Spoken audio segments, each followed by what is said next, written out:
Video yang akan Anda saksikan berjudul Kesehatan Mental dan Dukungan Psikososial bagi Relawan di Daerah Bencana. Adapun tujuan dari video ini, yang pertama meningkatkan kesadaran diri relawan bahwa mereka rentan menderita trauma, depresi, dan gangguan psikologis. Tujuan yang kedua adalah untuk mengedukasi relawan bahwa mereka berhak bahagia dan terbebas dari beban traumatis akibat pekerjaan.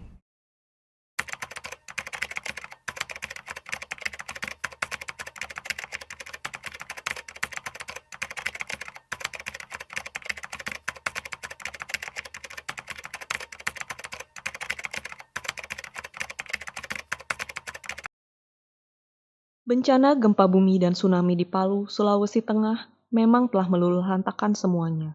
Namun, semangat masyarakat Palu tidak akan bisa dihancurkan oleh bencana sekalipun. Masyarakat bahu-membahu untuk memperbaiki kondisi, bahkan menjadi sukarelawan pencegahan kekerasan bagi kelompok rentan, yaitu perempuan, anak-anak, dan penyandang disabilitas. Namun terkadang sering terlupakan bahwa relawan di daerah bencana rentan mengalami gangguan psikologis. Mereka bukanlah seorang superhero yang bisa menyelesaikan semua masalah yang ada. Mereka tetaplah seorang manusia yang memiliki tantangannya tersendiri dalam kehidupan masing-masing. Beban ini ditambah dengan pandemi COVID-19 yang tersebar luas di tahun 2020.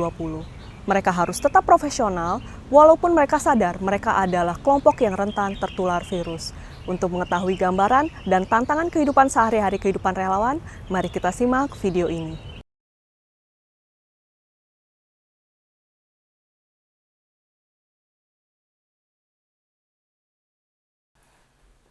Kamu mau kerja lagi?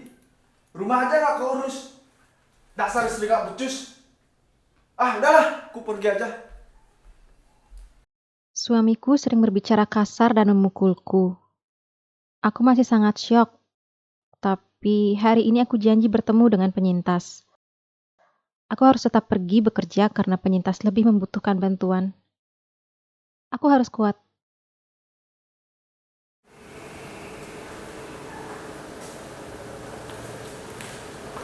Risma, Halo Mbak. apa kabar? Baik, Bapak gimana? Alhamdulillah baik. Oh ya, dari aku duluan ya, mau ada konsultasi. Oh, Bye.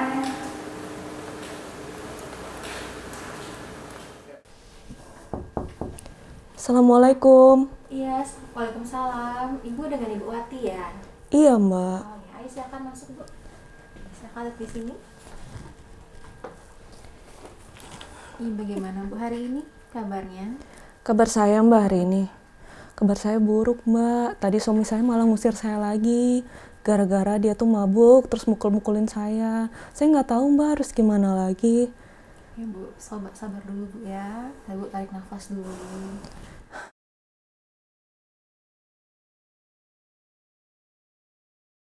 Suami saya Mbak, setiap hari sukanya mabuk-mabukan.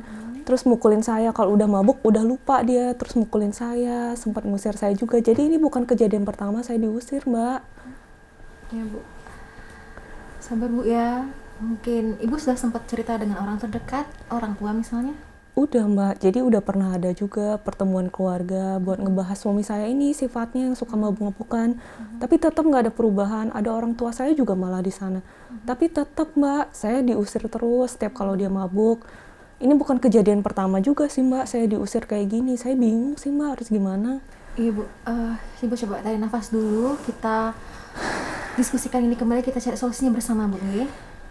Duh gimana ya Mbak, kalau diskusi terus saya juga nggak bisa tenang kalau kayak begini. Udah deh Mbak, saya pulang aja deh. Bu Wati.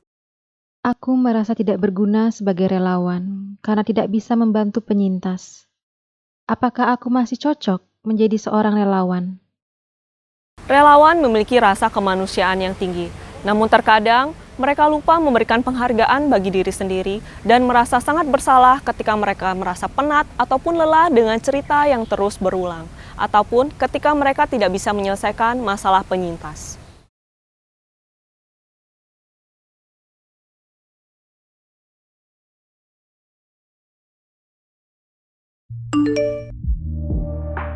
Aku merasa sangat bersalah. Mengapa aku bersantai, sedangkan banyak orang di sekitarku masih mengalami kekerasan?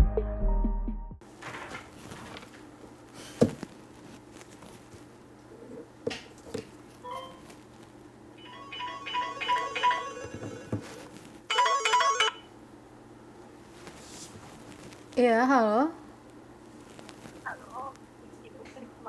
Iya, ini dengan siapa? Iya. Aku seorang relawan pencegahan kekerasan seksual. Harusnya aku merasa senang mendengarkan penyintas terbuka mengenai masalahnya. Namun, mengapa aku merasa penat dan sangat lelah setelah mendengarkan cerita mereka? Keinginan yang besar dan rasa kemanusiaan yang tinggi memang seharusnya dimiliki oleh setiap manusia. Namun, keinginan yang baik ini seringkali menimbulkan kelelahan kepedulian, yang merupakan suatu kondisi kelelahan fisik, emosi, dan mental akibat keterlibatan dalam waktu yang lama dengan kejadian yang menguras emosi, seperti bencana yang terjadi di Palu, Sulawesi Tengah. Adapun tanda-tanda kelelahan kepedulian antara lain, yang pertama, merasa sangat penat untuk peduli, di mana tindakan kemanusiaan yang dilakukan hanyalah sebuah rutinitas.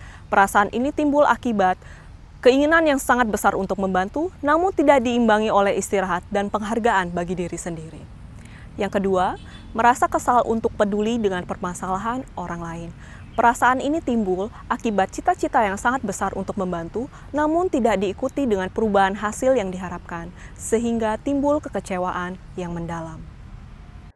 Tanda-tanda kelelahan sering terjadi pada pekerja kemanusiaan yang memberikan dukungan dan pelayanan di daerah bencana.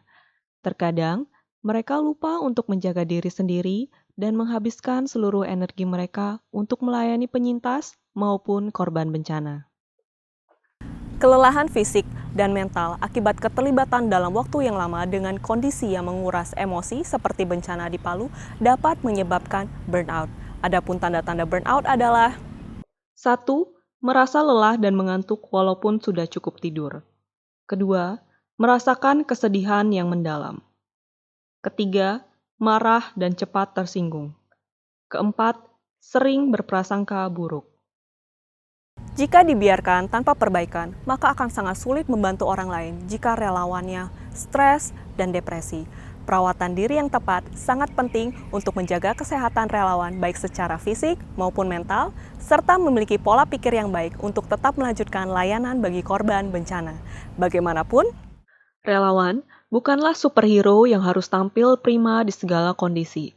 Relawan hanyalah seorang manusia biasa yang juga bisa merasakan lelah. Tindakan untuk mengambil istirahat sejenak bukanlah merupakan suatu kesalahan fatal dan tidak seharusnya relawan merasa bersalah. Ingat, sayangi diri Anda sebelum menyayangi orang lain.